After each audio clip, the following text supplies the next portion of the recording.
Hello to all the viewers of Tieu. In the previous episode, Truong's mother accidentally discovered that Tieu was pregnant, and she was the one who held Tieu's hand and took her to the clinic, marking the start of an emotional journey filled with love loss and new hope.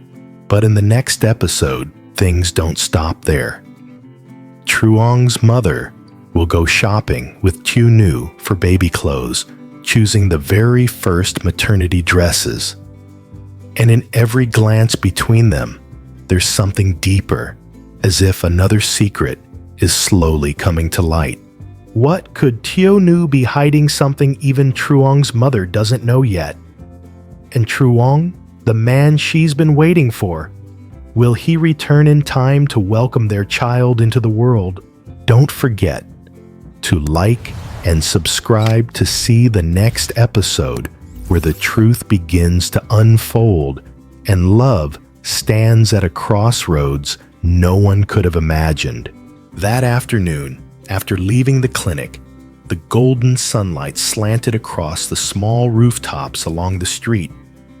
Truong's mother gently held Tieu's hand, thin but warm, guiding her through the lively marketplace. Tieu walked slowly, her rounded belly just visible beneath the simple dress.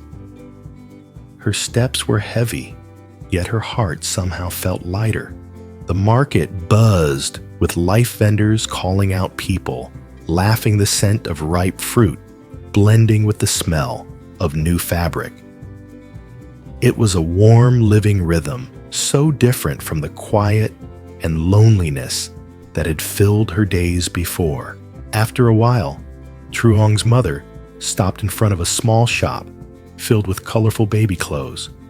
On the racks hung tiny white onesies, little knit hats, and soft cotton socks, the kind that made anyone smile just looking at them. She turned to Tieu, her eyes soft. "Let's go in, dear. We should start getting ready for the baby." Tieu hesitated for a moment, then nodded. As they stepped inside, the small bell above the door jingled. The shopkeeper, a young woman about Tieu's age, greeted them warmly and began showing them the items: clothes, diapers, blankets, baby bottles. Tieu gently touched each one, her eyes glistening with emotion. Meanwhile, Truong's mother examined everything with careful attention, the way a real mother would when caring for her own daughter. "This one's lovely, isn't it?" she said, holding up a tiny pale pink dress, then teasing with a smile.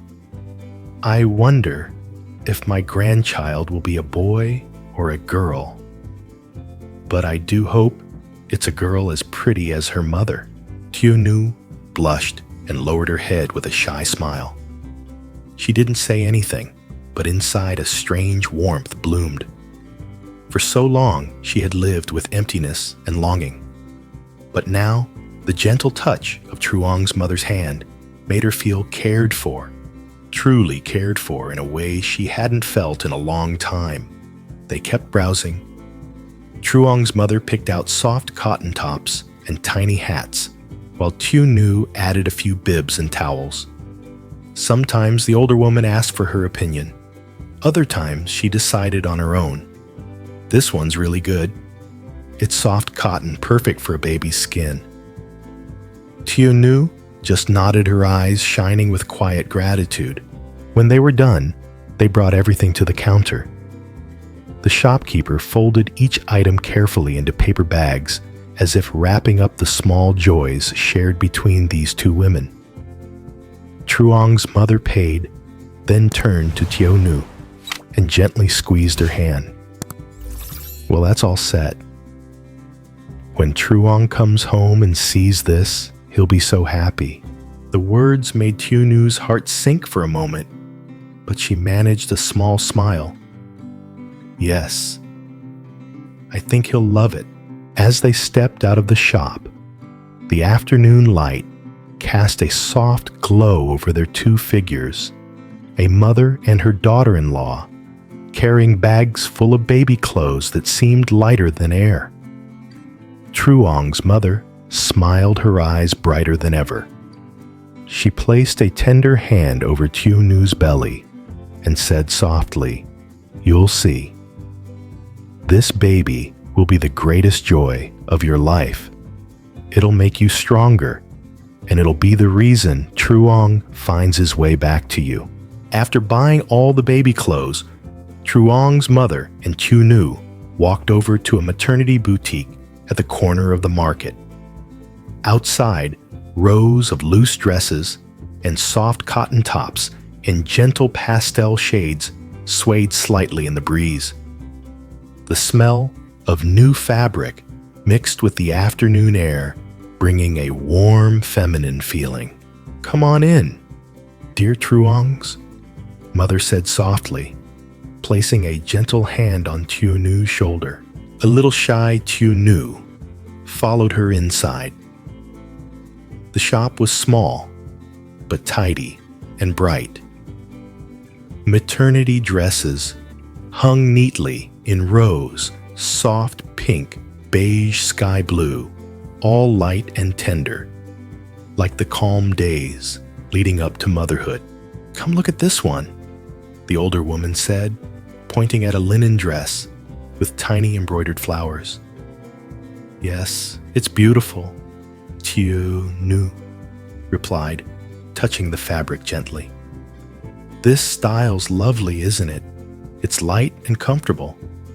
"Yes, all the colors are nice," she smiled. They walked slowly along the racks. Every so often, Truong's mother picked up a dress and held it up to Tieu, her eyes filled with both affection and quiet concern. "How about this one? It looks fresh and soft on you." "I think it suits me too," Tieu answered softly. "Go ahead and try it on, see if it fits." She nodded and stepped into the small fitting room at the corner. The older woman sat down chatting with the shop owner while waiting. Every piece she picked seemed to carry a little bit of care, a quiet attempt to make up for the loneliness the young woman had endured. When Tieu came out, the light red maternity dress draped gently over her figure, her face glowing with a shy smile.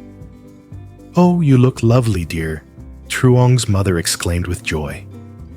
"It fits perfectly. You look so sweet and bright."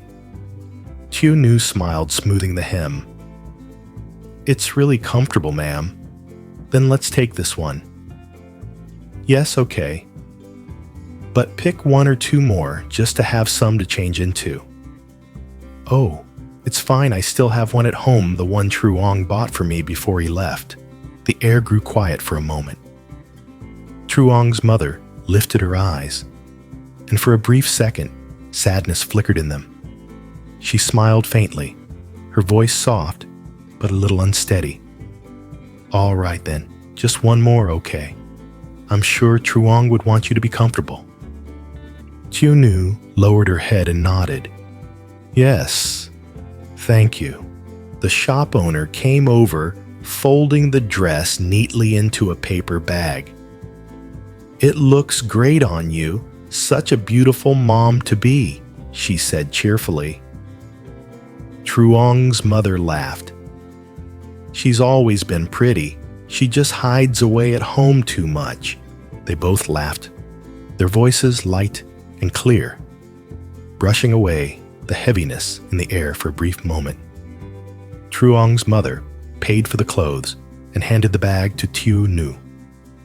"Here, take this. Wear it when you get home. Don't wear tight clothes anymore. It worries me." "I will thank you." "All right, let's go home, dear."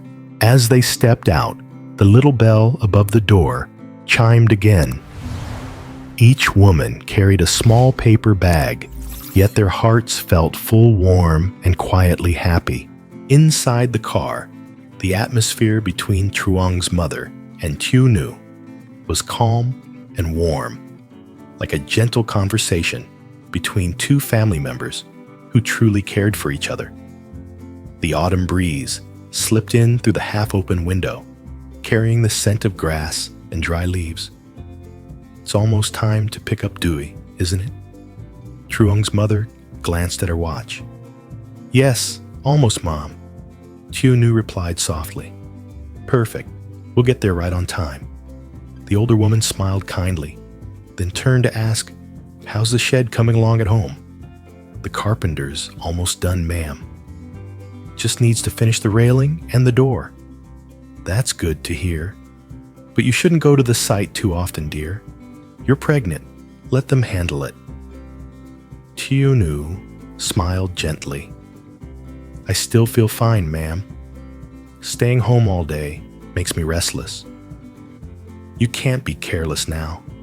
The first 3 months are the most delicate. Take it easy, rest, eat well. If you need anything, just tell me, don't hold back. I know, ma'am. But you already have so much to take care of. I don't want to trouble you. Trouble? What trouble? You're carrying my grandchild now. Her voice softened, but there was a faint tremble in it. The car drove past familiar streets, the yellow-painted kindergarten gate trees, swaying gently in the wind, and the sound of children laughing in the yard. We're here, she said with a smile. Let's surprise Dewey today. He's got new clothes waiting for him. Tieu Nu nodded, her eyes sparkling with quiet joy. They got out of the car. Let me come with you, Truong's mother said. It's been a while since I last saw the boy. Tieu Nu smiled. Of course. He'll be so happy to see you. In the schoolyard, Dewey had just finished class. The air was filled with cheerful voices and the sound of little footsteps running across the hallway. The moment he spotted his mother, he shouted with delight and ran toward them. Mom, Grandma. Oh my goodness, come here. Give Grandma a kiss. She bent down and hugged him tightly, her face glowing with pure happiness. Dewey ran to grab his shoes and backpack. Were you good today? She asked. Yes, my teacher said I was. That's my boy. So good. Grandma's going to have to reward you for that. She ruffled his hair lovingly. Mom, I've got chips I'll share with Grandma. Really, how sweet of you. Give me one then. They all laughed together, their laughter echoing through the schoolyard, mixing with the soft golden light of the afternoon. Dewey Grandma said with a grin, I bought you some new clothes. We'll try them on when we get home. Really, thank you. Grandma Dewey jumped up and hugged her legs tightly. On the way home, the little boy sat in the middle seat, munching on his chips and singing, Goodbye, my beloved doll. His small, innocent voice filled the car, making the adults fall quiet. Truong's mother looked at Tieu Nu, her eyes gentle yet full of meaning. See, just watching him smile makes all the sadness disappear. Tieu Nu nodded slightly, a soft smile shimmering through her glistening eyes. The car rolled slowly along the village road, wind rustling the yellow leaves overhead. Inside, no one spoke, only Dewey's laughter, and the soft hum of the tires could be heard blending with the fading light of the afternoon sun. Far off on the horizon, a lone bird crossed the sky as if carrying a message. Perhaps it was time. Perhaps someone somewhere was finally finding their way home.